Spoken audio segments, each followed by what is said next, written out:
अस्सलाम वालेकुम, नमस्कार, सत श्री अकाल एंड गुड इवनिंग। मैं हूँ आरज़ू काज़मी और आप हमेशा की तरह से देख रहे हैं जी भेजा फ्राई। बिल्कुल भेजा फ्राई के नए एपिसोड के साथ हम हाज़िर हैं और इससे पहले कि हम न्यूज़ की तरफ चलें, आप सबसे रिक्वेस्ट है कि जिसने भी हमारे चैनल को सब्सक्राइब नहीं किया है, प्लीज़ चैनल को सब्सक्राइब करना ना भूलिएगा। ख़ैर आज हमारे पास 1-2 न्यूज़ हैं जिस पे हम थोड़ी-सी बात आपसे करेंगे और सबसे पहले हम ज़ाहिर है आप सबको मालूम ही है, इमरान खान साहब को इलेक्शन कमीशन ने 5 साल के लिए डिस्क्वालीफाई कर दिया है कि इमरान खान साहब जो है वो इलेक्शन में हिस्सा नहीं ले सकते। खैर उसके ऊपर उन्होंने अपील दायर कर दी है और कोर्ट उनकी अपील को सुनेगी मंडे को। तो बिल्कुल मंडे को हमें पता चलेगा कि क्या होता है आगे। इमरान खान साहब जो हैं उनके खिलाफ जो फैसला आया है इलेक्शन कमीशन का वो वहीं रहता है या फिर रिवर्स कर दिया जाता है और दोबारा से खान साहब इलेक्शन में हिस्सा ले सकेंगे।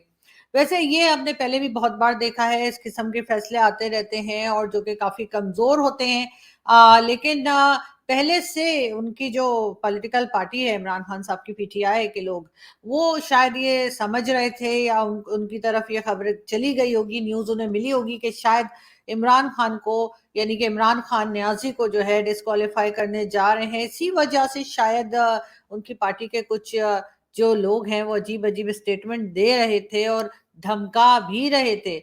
जी हाँ, मैं बिल्कुल सही बता रही हूँ, अगर यकीन नहीं तो हम सुनते हैं कि फवाद चौधरी साहब क्या कह रहे हैं।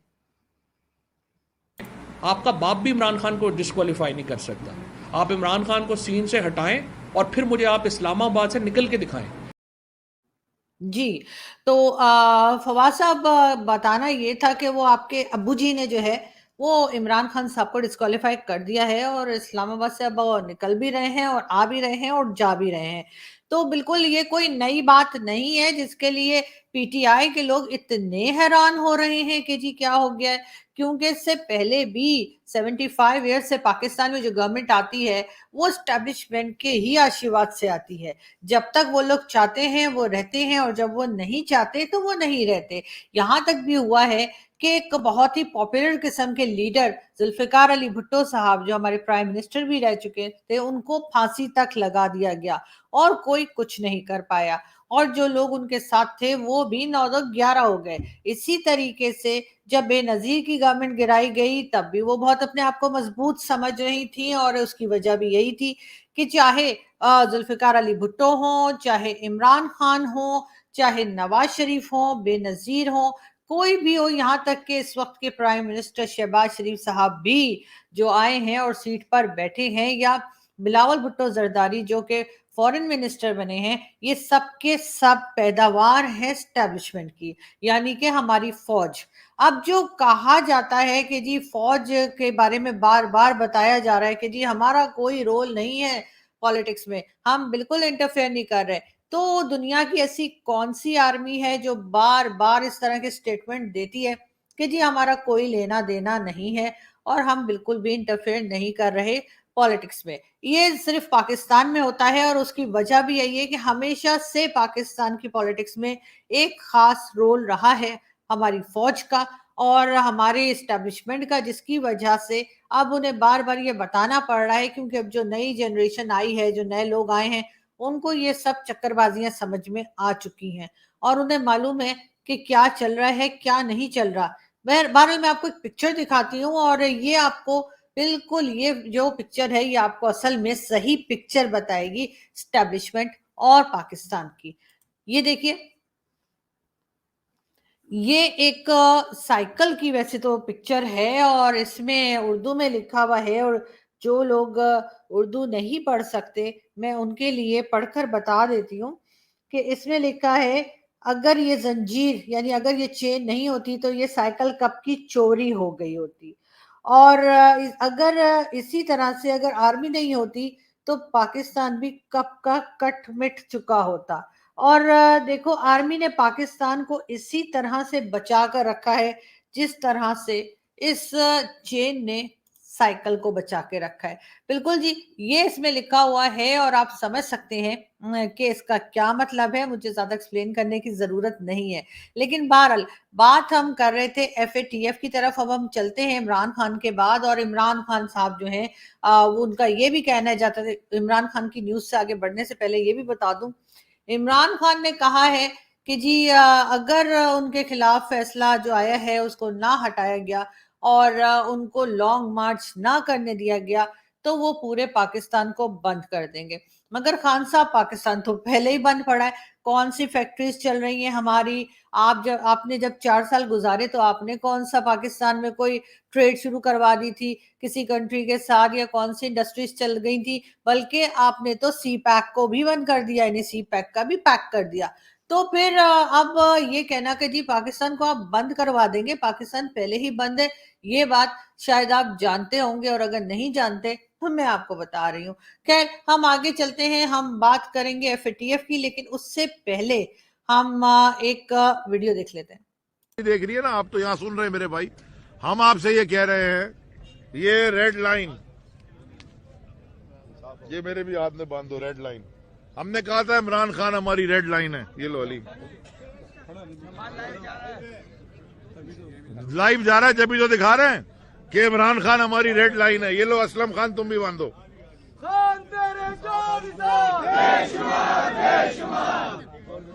ये रेड लाइन है, सब बांधे हैं जी। तो ये इमरान खान साहब की पार्टी के कुछ मेंबर्स थे और ये इमरान खान को अपनी रेड लाइन बता रहे थे, और आप देख रहे थे रेड लाइन जताने के लिए वो हाथों पे रेड कपड़ा जो है वो बांध रहे थे। और शायद इसी तरह की हरकतों की वजह से आज खान साहब की यह हालत है और खान साहब की पार्टी की भी यह हालत है, वरना ये बेहतर काम कर सकते थे। जो 4 साल इन्हें मिले थे उसमें बहुत बेहतर काम कर सकते थे। खैर, हम बात कर रहे थे जी एफएटीएफ की। पाकिस्तान जी एफएटीएफ की ग्रे लिस्ट से बाहर आ गया है। मुबारक हो, मुबारक हो, मुबारक हो। यानी कि 4 साल एफएटीएफ की ग्रे लिस्ट में रहने के बाद फाइनली पाकिस्तान उस ग्रे लिस्ट से बाहर आ गया। और ग्रे लिस्ट में हम क्यों थे? ग्रे लिस्ट में इसलिए थे कि जी यहाँ से मनी लॉन्ड्रिंग हो रही थी, साथ साथ टेरर फंडिंग का इल्जाम था, उसके साथ साथ टेरर का भी इल्जाम था, उसके बाद बहुत सारे जो कहने यूनाइटेड नेशन ने जिनको टेररिस्ट डिक्लेयर किया है, चाहे वो हाफिज सईद हो, लखवी हो, और पता नहीं कौन कौन से बहुत सारे, मसूद अजहर वगैरह, तो वो सबके सब जो थे वो हमने पाल रखे थे। और अब कहा ये जा रहा है कि जी एफएटीएफ की ग्रे लिस्ट से बाहर आ गए। तो मुझे पूछना ये था कि क्या ये सब लोग पकड़े गए? हाफिज सईद कहाँ है? मसूद अजहर कहाँ है? मसूद अजहर का तो खैर हमने कह दिया कि अफगानिस्तान भाग गया, अफगानिस्तान वालों ने कहा यहाँ तो कोई नहीं है, तो अब बस जब मिलेगा तो बताएंगे कहाँ है। अब इतनी बड़ी दुनिया में कहाँ ढूंढे हम उसको। लेकिन हाफिज सईद के बारे में कहा गया कि जी हाफिज सईद को हमने जो है वो 31 ईयर्स की सजा दी है, थोड़ी सी नहीं दी है, और हमने उसको 31 ईयर्स के लिए उसके घर में बंद कर दिया, हाउस अरेस्ट कर दिया है। बस वो घर में बैठे, बस उसका घर ही समझे उसके लिए जेल है। और ये हमने डिक्लेयर कर दिया है। लेकिन क्या हमारे यहाँ से टेरर बंद हो गया है? क्या हमारे यहाँ से टेरर फंडिंग बंद हो गई है? क्या हमने इंतहा पसंदी छोड़ दी है? या क्या हमने किसी और किस्म के जो जो एलिगेशंस थी, मनी लॉन्ड्रिंग को ले लीजिए, क्या मनी लॉन्ड्रिंग नहीं हो रही? तो इन सब का जवाब है कि नहीं ये अल्हम्दुलिल्लाह वैसे ही चल रहे हैं जैसे पहले चल रहे थे। सिर्फ फर्क इतना है कि अब आपको इतना ओपनली नजर नहीं आएंगे लोग बोलते हुए, करते हुए, या कबूल करते हुए, या कुछ भी धमकी लगाते हुए कुछ टाइम के लिए, क्योंकि जाहिर है कि हमने एफएटीएफ की ग्रे लिस्ट से निकलना था। और ग्रे लिस्ट से निकलने की एक मेन रीजन ये भी बताई जा रही है, बहुत से लोग मतलब जो एक्सपर्ट्स हैं वो ये भी बात कर रहे हैं कि इसलिए भी निकाला गया है क्योंकि अमेरिका का दबाव था कि पाकिस्तान को ग्रे लिस्ट से निकाल दिया जाए। पाकिस्तान के साथ अमेरिका को इतना क्या प्यार हो गया है कि उन्होंने अचानक से सोचा कि जी हमें ग्रे लिस्ट से निकाल दें। और ये और बात है कि जो कहा गया कि जो पॉइंट्स थे वो हमने क्लियर कर लिए, और जैसे भी क्लियर किए वो हम ही जानते हैं, मगर बहरहाल क्लियर कर लिए। तो ये भी कहा जा रहा है कि क्योंकि अमेरिका ने थोड़ा सा दबाव डालना था, थोड़ा सा प्रेशराइज करना था भारत को, क्योंकि भारत जो है वो बात ही कोई नहीं सुनता जी। उन्होंने कहा भी रशिया के साथ बात ना करो, उससे ऑयल ना लो, उसके घर बैठ के लड्डू ना खाओ, लेकिन ऐसी कोई बात भी भारत जो है वो उस वक्त मानने को तैयार नहीं है।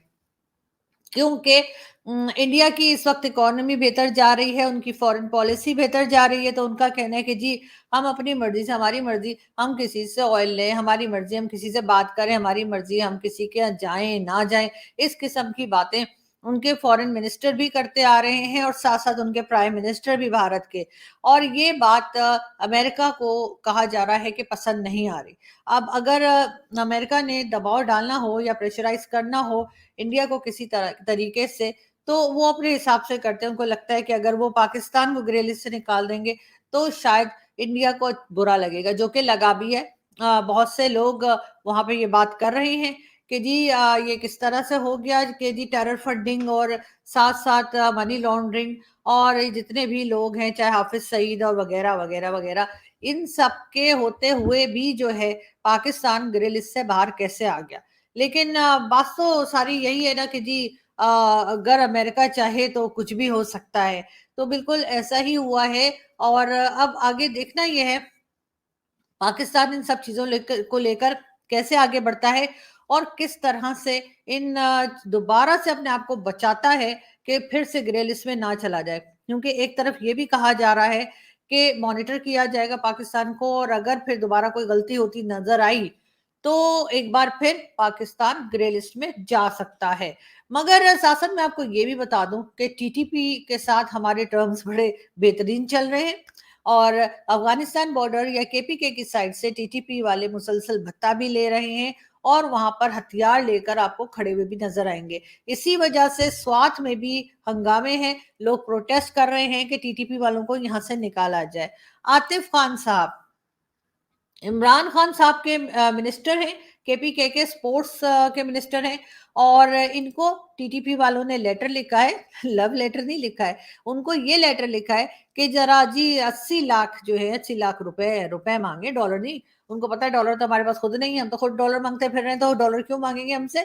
तो उन्होंने जी आतिफ खान साहब को लेटर लिखा है और कहा है कि जी आप तकरीबन 80 लाख रुपए हमें अदा कर दीजिए, और जब वो 80 लाख मिल जाएंगे तो वो उनको कुछ नहीं कहेंगे, और अगर नहीं मिले तो फिर कुछ भी हो सकता है, कुछ भी पॉसिबल है। इस किस्म की बातें जो है वो की जा रही हैं। लेकिन साथ साथ हम ये भी कह रहे हैं कि नहीं जी यहाँ तो बड़ा अमन है और हमें कोई टेंशन नहीं है, कोई प्रॉब्लम नहीं चल रही है पाकिस्तान में, और ना ही टीटीपी वालों का कोई भी प्रॉब्लम हम फेस कर रहे हैं। ये झूठ हम मुसलसल अपने लोगों को बता रहे हैं, मगर सच्चाई ये है कि केपीके में इस वक्त जो गवर्नमेंट है उनके मिनिस्टर्स तक जो है वो टीटीपी को भत्ते दे रहे हैं, और कोई चीज कंट्रोल में नहीं आ रही। एक वीडियो हम और देखते हैं फिर बात करते हैं। मैंने तो तहरीक तालिबान पाकिस्तान से ये दरख्वास्त की है कि अगर उनके लोग हैं, मुसल्लह हैं, यहाँ पर मौजूद हैं, तो उनको रिक्वेस्ट की है कि वो अपने लोगों को कहें कि वो वापस चले जाएं जिन्होंने वापस जाना है, और अगर कोई यहाँ के रहने वाले हैं उनको भी कहें कि वो तशद्दुद ना करें, ताकि हम एक अच्छे खुशगवार माहौल में बात कर सकें और मामलात को आगे बढ़ा सकें। जी ये थे बैरिस्टर सैफ, और जैसे कि आपने सुना कि वो कह रहे थे कि जी हमने टीटीपी वालों को तहरीक तालिबान पाकिस्तान को रिक्वेस्ट की है, हमने उनसे दरख्वास्त की है, हमने उनसे ये रिक्वेस्ट की है कि जी आइए खुशगवार माहौल में बैठते हैं और बातचीत करते हैं, और बिल्कुल, और इस किस्म की, यानी आप सोचिए वो टेररिस्ट ग्रुप जिसने कई लोगों की जानें ली पाकिस्तान में, जिन्होंने बहुत लोगों को मार डाला है, और जो आगे भी यही रोज डेली बेसिस पे हमारे जो फोर्सेस हैं उनको भी मार रहे हैं, उनको मार देने के बजाय, उनको यानी गोलियां मारने के बजाय, उनको खत्म करने के बजाय बैरिस्टर सैफ बता रहे हैं कि जी हमने उनसे रिक्वेस्ट की है, हमने उनसे दरख्वास्त की है कि जी आइए बैठिए खुशगवार माहौल में, चाय कॉफी पीते हैं, बर्गर खाते हैं, समोसे खाते हैं और बात करते हैं। मतलब ये कौन सा तरीका है तहरीके तालिबान पाकिस्तान को हैंडल करने का, कि अब बात जो है वो रिक्वेस्ट तक आ गई है। यानी आप समझ सकते हैं कि बैरिस्टर साहब क्या बताने की कोशिश कर रहे थे, जो शायद वो खुल खुला के नहीं कह पा रहे, कि अब हालात उस जगह पे जा चुके हैं जहां पर इनको तहरीक तालिबान पाकिस्तान यानी टीटीपी के आगे इनको हाथ जोड़ के खड़ा होना पड़ रहा है, और इनको ये कहना पड़ रहा है, इनको रिक्वेस्ट करनी पड़ रही है, इनको उनके आगे झुकना पड़ रहा है, और ये इस कदर बेबस हो चुके हैं कि ये उनको कंट्रोल नहीं कर पा रहे, और अब इनके पास आखिरी रास्ता यही रह गया है कि ये उनके आगे हाथ जोड़ के उनसे रिक्वेस्ट करें कि जी आप यहाँ पे बैठ जाइए और बताइए अपनी जो डिमांड्स है वो बताइए, اور یہ ان کی ڈیمانڈز کو پورا کرنے کی طرف جائیں گے یا کوشش کریں گے. اب اس کے اوپر میرا خیال ہے کہ شرم تو آنی چاہیے ہمیں لیکن ہمیں شرم آتی نہیں ہے، اس لیے کہ ہم ان لوگوں کو اسی طریقے سے بڑھاوا دیتے رہے ہیں ہمیشہ سے، اور اسی طرح سے ہم نے سپورٹ کیا ہے، اسی طرح سے ہم اس حال کو پہنچے ہیں جہاں پر آج ہم ہیں، کہ ہم ایف اے ٹی ایف سے باہر آ گئے ہیں اور ہم بڑی خوشیاں منا رہے ہیں، اور ہمیں لگ رہا ہے کہ جی بڑا کوئی جشن ہو رہا ہے اور ہم نے بہت کوئی کارنامہ کر دیا ہے کہ جس کی وجہ سے ہم ایف اے ٹی ایف سے باہر آ گئے. مگر اصل حقیقت یہ ہے کہ ہم ہاتھ جوڑ کے کھڑے ہوئے ہیں اس وقت ٹی ٹی پی کے سامنے. ہمارے یہاں سے جو فنڈنگ جاتی ہے، یعنی کہ جو ٹیرر فنڈنگ ہے، ایک طرح سے میں ٹیرر فنڈنگ ہی کہوں گی اس کو، اگر آپ ٹی ٹی پی کو سپورٹ کرتے ہیں، ان کو پیسہ دے رہے ہیں، ان کو بھتہ دے رہے ہیں، یعنی عاطف خان صاحب جو ہیں منسٹر ہیں کے پی کے ان کو 80 لاکھ کا ہے، اس کے علاوہ بھی دوسرے لوگ جو پی ٹی آئی کے ہیں وہ خود اپنے منہ سے قبول کر چکے ہیں کہ وہ بھتہ دے رہے ہیں ٹی ٹی پی کو، یعنی کہ آپ ٹیرر فنڈنگ کر رہے ہیں، اور یہ چیز آپ ثابت کر رہے ہیں خود اپنی سٹیٹمنٹ سے. اس کے بعد آپ ان کو ہتھیار بھی پرووائڈ کر رہے ہیں، ساتھ ساتھ آپ کی منی لانڈرنگ بھی کہیں نہ کہیں چل رہی ہوگی. اور اگر آپ بھتہ دے رہے ہیں ٹی ٹی پی اور اس طرح کے دوسرے گروپس کو، تو اس کا مطلب ہے کہ کہیں نہ کہیں آپ ٹیرر فنڈنگ میں ہی انوالو ہیں اور کچھ نہیں. باقی رہے حافظ سعید اور کئی دوسرے لوگ جن کو کہا جا رہا ہے کہ اریسٹ کیا ہے، اس بات کا ثبوت کہیں نہیں ملا ہے. لاسٹ ابھی کچھ مہینے پہلے اگر آپ لوگوں کو یاد ہو، کچھ منتھ بیک جو ہے وہ پہلے جو ہے وہ ایک بلاسٹ ہوا تھا حافظ سعید کے گھر کے باہر، جس کے اوپر بڑا ہنگامہ ہوا تھا، اور اس کے اوپر بہت انڈین ٹی وی پہ بھی جو ہے کئی ڈیبیٹس ہوئی تھی. اس وقت حافظ سعید اپنے گھر میں ہی تھا. اس سے پتا چلا کہ جی آپ نے اس کو ہاؤس اریسٹ کیا ہوا ہے اور آپ نے اس کو کسی جیل میں نہیں ڈالا. مطلب یہ کون سا طریقہ ہے کہ ایک ٹیررسٹ کو، جس کو ساری دنیا ٹیررسٹ مانتی ہے، آپ نے اس کو جیل میں رکھنے کے بجائے، جیل میں سزا دینے کے بجائے، کہ وہ جو ہوتا ہے نا چکی پیسنگ اینڈ پیسنگ، وہ کچھ نہیں ہو رہا، بلکہ وہ اپنے گھر میں آرام سے بیٹھا ہوا ہے، اور وہ جو ہے اے سی بھی لگے گھر میں، ٹی وی بھی دیکھ رہا ہے، سب کچھ ہو رہا ہے. تو اس قسم کی نوٹنکیاں، اس قسم کے جھوٹی باتیں جب آپ کرتے ہیں اور بعد میں اس کے بعد پکڑے بھی جاتے ہیں، یا تو پکڑے نہ جایا کریں، ٹھیک ہے نا. اگر آپ نے کوئی فراڈ کرنا ہے، آپ نے غلط بات کرنی ہے، آپ نے جھوٹ بولنا ہے، آپ کو عادت ہو چکی ہے کیونکہ، تو آپ کریے، لیکن اس کے بعد پلیز پکڑے نہ جایا کریں. اس لیے کہ اس کے بعد لوگ جو پاکستانی سٹیزنز ہیں وہ بہت شرمندہ ہوتے ہیں، چاہے وہ ملک کے اندر ہوں چاہے ملک کے باہر ہوں. ان کے لیے بڑی امبیرسنگ سچویشن ہو جاتی ہے جب لوگ انہیں بتاتے ہیں کہ جی آپ کی کنٹری میں اس طرح سے ہوا اور آپ لوگوں نے کسی ٹیررسٹ کو اس طرح سے رکھا، یا اس کو ایسے آرام سے آپ لوگ جو ہے اس کو ڈیل کر رہے تھے. تو میرا خیال ہے کہ تھوڑا سا اس کے اوپر پاکستان کو ایک بار اور سوچ لینا چاہیے، کوئی پراپر ایک پالیسی بنانی چاہیے کہ آپ کیا کرنا چاہتے ہیں، کس طرح سے آپ یہ جو ٹیرر گروپ آپ نے بنائے ہیں، چلے بنا لی ایک ٹائم پہ، کچھ تھا آپ لوگوں کو بڑا شوق تھا، جو کہ پرویز مشرف نے بھی کئی بار کہا کہ وہ بھی ہمارا ہیرو ہے اور یہ بھی ہمارا ہیرو ہے اور اسامہ بھی ہمارا ہیرو ہے، اور عمران خان نے بھی کہا کہ جو اسامہ بن لادن جو ہے وہ شہید ہے. حافظ سعید کو بھی ہیرو بتایا ہمارے جو جنرل پرویز مشرف صاحب تھے، انہوں نے اور بھی کئی لوگوں نے. تو اگر آپ یہ مانتے ہیں کہ کیونکہ ہمارے ہیرو جو ہے وہ ڈاکٹر پرویز بھائی تو ہو نہیں سکتے، ہمارے ہیرو جو ہیں وہ عبدالستار ایدی تو ہو نہیں سکتے، ہمارے ہیرو جو ہیں عادشر کاوس جی تو ہو نہیں سکتے. تو کیونکہ وہ سب تو پڑھے لکھے لوگ تھے، یا ایسے لوگ تھے جو کہ لوگوں کی مدد کرتے تھے، چاہے وہ ایدی صاحب ہوں. ایدی صاحب ساری زندگی جو ہے ایک لوگوں کی مدد کرتے رہے اور ایک ادارہ چلاتے رہے اپنا، جس میں کہ وہ چاہے کوئی زخمی ہو جائے، کوئی بیمار ہو، کچھ ہو، اس کی مدد کرتے رہے. ڈاکٹر پرویز بھائی جو ہیں وہ ظاہر ہے ایک پروفیسر ہیں اور یونیورسٹیز میں 40-45 سال سے پڑھا رہے ہیں.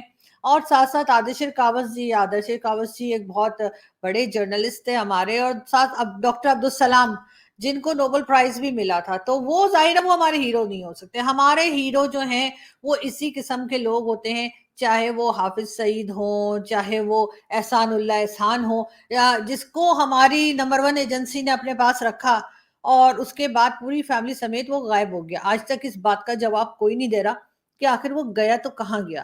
جس نے اے پی ایس اسکول پہ اٹیک کیا تھا اور مانا بھی تھا کہ وہاں کے بچوں کی جانیں اس نے لی ہیں، اور جس پہ ساری دنیا میں لوگوں کو افسوس ہوا تھا، لوگ روئے تھے، اور وہ آدمی کو آپ نے پکڑا، بند کیا تھوڑا، بلکہ اس کے بعد اس کو پوری فیملی کے ساتھ غائب کر دیا. اب اگر پوچھو وہ کہاں گیا، तो कोई जवाब ही नहीं देता, हर एक कोई यही बोल रहा होता है अब्बा डब्बा जब्बा, यानी कुछ नहीं बताना।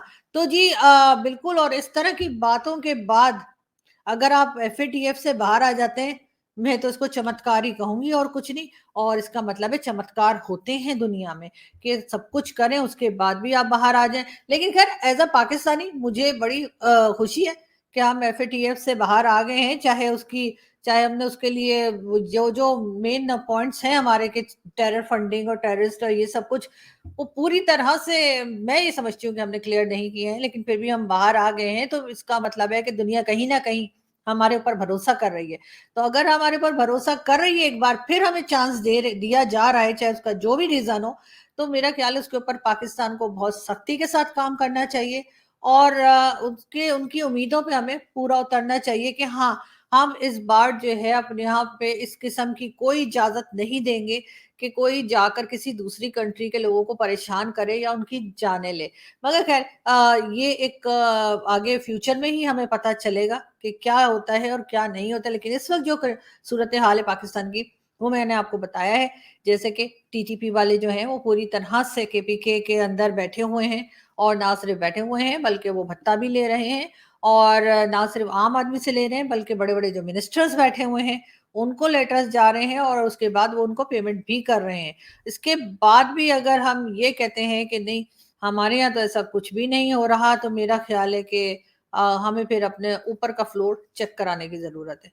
यहाँ से मैं चलती हूँ, आपसे मुलाकात होगी नेक्स्ट वीडियो में। अपना बहुत सारा ख्याल रखिएगा। Thank you.